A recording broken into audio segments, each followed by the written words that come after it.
Assalamualaikum warahmatullahi wabarakatuh. Halo, apa kabar sobat-sobat? Kita bersama lagi di channel saya, channel Endang Jaya Putra, channel dakwah dan pendidikan.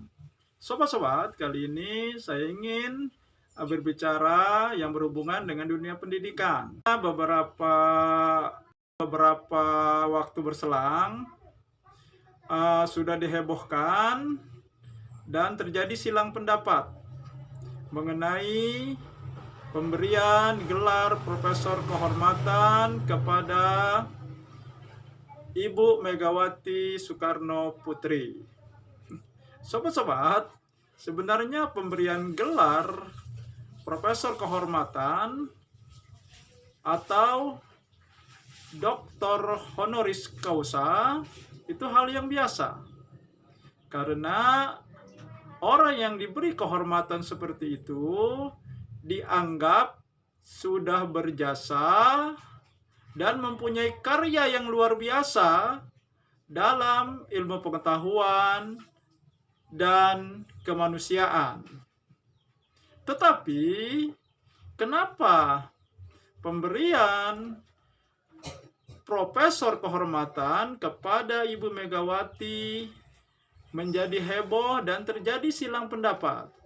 Nah, mari kita simak beberapa cuplikan berikut ini. Ada satu reportase ya dari tentu saja dari Unhan, karena Universitas Pertahanan inilah yang memberikan gelar Profesor Kehormatan kepada Ibu Megawati dan menjadi guru besar tidak tetap di sana. Kemudian obrolan antara Arif Hersubeno dengan Rocky Gerung, dan ada monolog dari Bang Arif. Saudara Presiden kelima Republik Indonesia Megawati Soekarno Putri mendapatkan gelar Profesor Kehormatan dengan status guru besar tidak tetap di Universitas Pertahanan.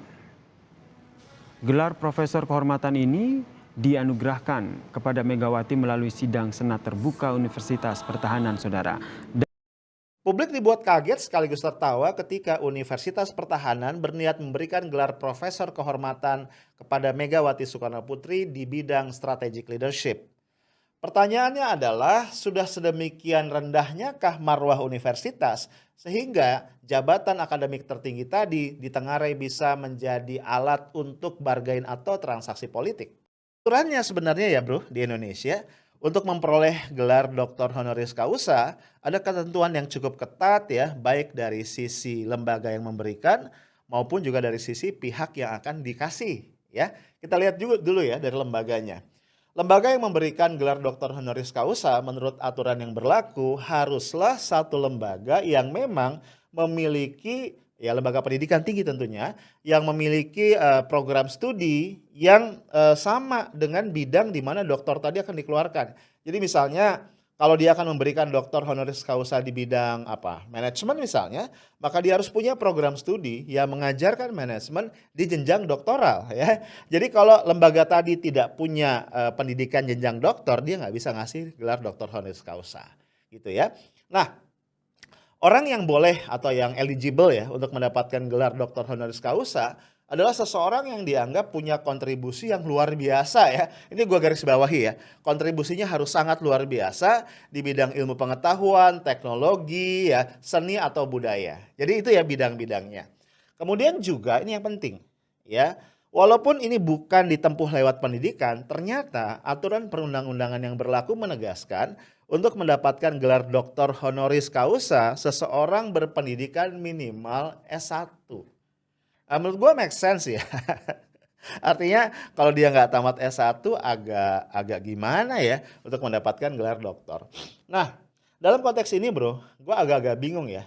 Karena banyak banget kan ya belakangan ya, kayaknya ada inflasi nih ya dalam konteks pemberian Dr. Honoris Causa. Begini ya, jadi kalau ada guru besar, pidato guru besar dulu, jangan ngomongin kehormatan tuh dipublish dulu di jurnal ya. Ya biasanya kompilasi dari hasil riset dia kan udah pernah ada di jurnal, lalu dia diangkat sebagai guru besar. Sebelum dia jadi guru besar, dia udah nulis macam-macam tuh. Jadi sebetulnya itu tradisi ilmiah supaya orang nggak kaget bahwa tiba-tiba kok jadi guru besar. Justru karena dia udah punya profil akademis, maka dia berhak jadi guru besar. Jadi biasa aja orang nulis di jurnal, itu justru prasyarat buat jadi guru besar.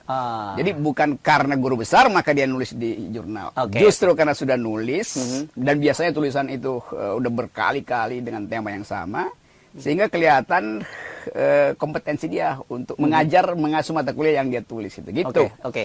Nah, tapi Ibu Megawati pidato tentang Ibu Megawati sendiri, gitu ya? Kira-kira kan gitu ya? Itu yang terjadi tuh.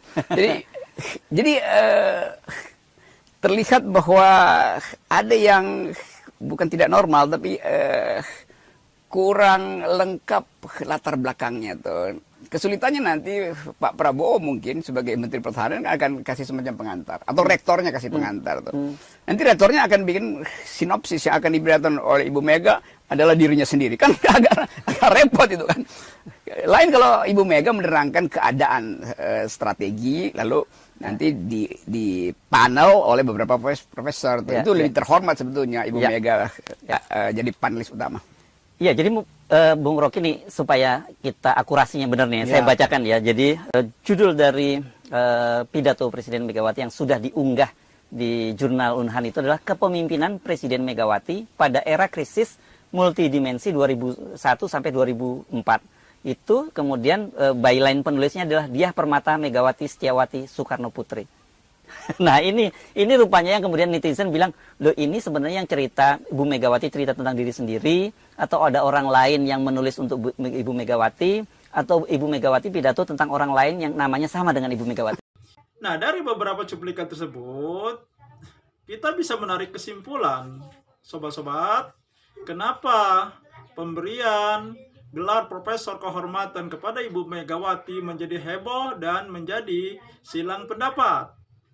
Karena ternyata ada syarat-syarat yang belum terpenuhi oleh Ibu Megawati.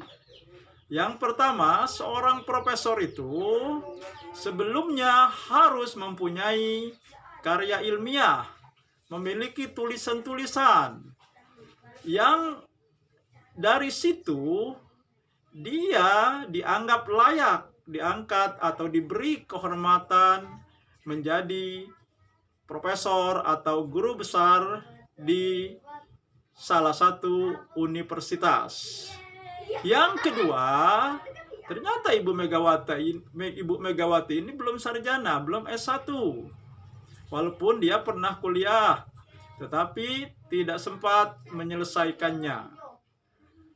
Dan yang ketiga, jurnal yang satu-satunya adalah karya ilmiah yang berhubungan dengan pemberian gelar kehormatan profesor kehormatan kepada Ibu Megawati, itu isinya adalah tentang dirinya sendiri. Jadi aneh kan? Kita meneliti, meriset tentang diri kita sendiri, bukan orang lain. Nah, jadi itulah sobat-sobat, kenapa pemberian Profesor Kehormatan kepada Ibu Megawati. Nah, jadi itu saja sobat-sobat. Semoga ini bisa mencerahkan. Wassalamualaikum warahmatullahi wabarakatuh.